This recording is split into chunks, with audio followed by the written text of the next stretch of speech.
राधे राधे सभी को। आज हम आपको बहुत प्यारी कहानी सुना रहे हैं। सुनकर आपको बड़ा ही आनंद आएगा। अगर आपको कहानी पसंद आए तो मेरे चैनल को सब्सक्राइब कर लीजिए। चलिए कहानी शुरू करते हैं। एक बार दुर्वासा ऋषि अपने शिष्यों के साथ घने जंगल में होते हुए आ रहे थे। तभी उनकी नज़र पड़ी, अरे ये तो हम द्वारिका नगरी आ गए हैं। तभी उन्होंने अपने शिष्य से कहा कि जाओ कृष्ण से कह के आओ कि हम यहाँ पर हम आए हुए हैं। तभी दुर्वासा ऋषि के शिष्य ने गए द्वारकाधीश के महल में और कहा, कृष्ण आपसे मिलने आपके गुरुजी आए हुए हैं। जब कृष्ण ने ये बात सुनी, गुरुजी आए हुए हैं, तो वे हाव भाव छोड़ नंगे पैर भागते हुए कृष्ण जी गुरुजी के पास गए और जाकर उन्हें प्रणाम किया और कहा, गुरुजी आप यहाँ आए, चलिए हमारे अपने महल में जाके पधारिए, हमें कुछ सेवा का मौका दीजिए। दुर्वासा ऋषि बोले, हाँ हम चलेंगे तो अवश्य, लेकिन हम उन्होंने स्वर्ण सिंहासन दिखाया। स्वर्ण सिंहासन पर बैठेंगे, लेकिन इसमें बैल या घोड़ों से नहीं, तुम और तुम्हारी पत्नी हमें ले जाओगे उनके स्थान पर, तब जाएंगे। कृष्ण ने तुरंत समय न गंवाते हुए सीधे रुक्मणी जी के पास गए और बोले, चलिए रुक्मणी जी, आज मुझे आपकी आवश्यकता है। रुक्मणी ने कुछ नहीं पूछा और तुरंत अपने पति के साथ चल दी। आने के बाद उन्होंने दुर्वासा ऋषि से कहा कि चलिए गुरुदेव, अब मैं अपनी पत्नी रुक्मणी के साथ आ गया हूँ। आप सभी शिष्यों के साथ उस रथ पर बैठ जाइए। इस प्रकार बैलों और के स्थान पर रुक्मणी और उनकी पत्नी कृष्ण जी खड़े हो गए। रुक्मणी जी और कृष्ण जी बैलों की तरह जुत रहे थे और दुर्वासा और उनके सभी शिष्य उस गाड़ी में बैठ गए और लेकर दोनों लोग चलने लगे। भार तो अधिक था, लेकिन कहते हैं गुरु का प्रताप इतना होता है कि कृष्ण रुक्मणी को उसका भार बिल्कुल महसूस ना हुआ। और वो चलते चलते जब अपने महल के पास आ गए और फिर सभी शिष्यों को सम्मान सहित अपने गुरु को गाड़ी से उतारा, उसके बाद उन सबको सम्मान के साथ अपने महल में लेकर गए। महल में उनका भव्य स्वागत किया गया।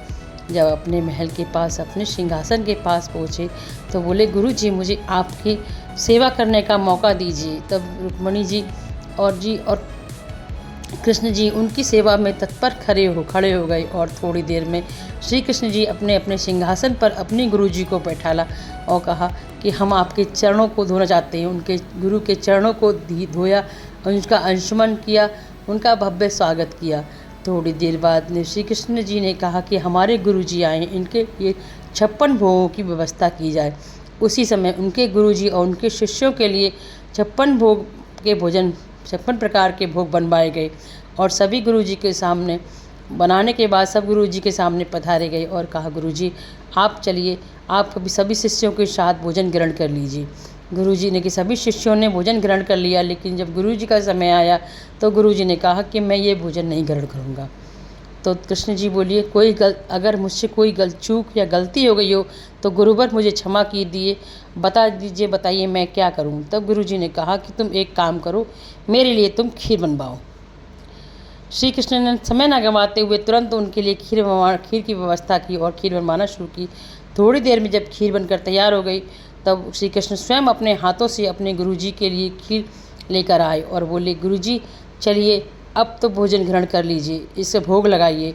थोड़ी देर बाद गुरु जब देखा खीर गर्म थी तो कृष्ण जी फिर उसके ठंडे होने का इंतज़ार करने लगे। जब खीर ठंडी हो गई तो श्री कृष्ण जी ने कहा कि गुरुजी अब चलिए आप खीर का भोग लगाइए।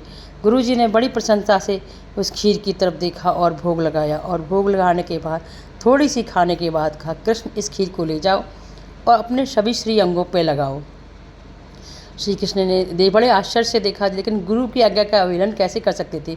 गुरु की आज्ञा सर्वोपरि होती है। कृष्ण ने गुरु की आज्ञा मानते हुए उस खीर को लेकर सब अपने हाथ में पैर सभी अंगों पर लगाए। हाथ मुंह, आँख, चेहरा, छाती, मतलब सभी अंगों। जब उनके पैरों का नंबर आया तो उन्होंने छोड़ दी।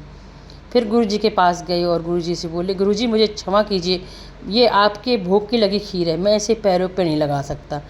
तब दुर्वासा ऋषि ने कहा कि जहाँ जहाँ तुमने इस खीर को लगाई है वह सभी तुम्हारा शरीर वज्र का हो गया है, उस पर किसी का भी प्रभाव नहीं पड़ेगा।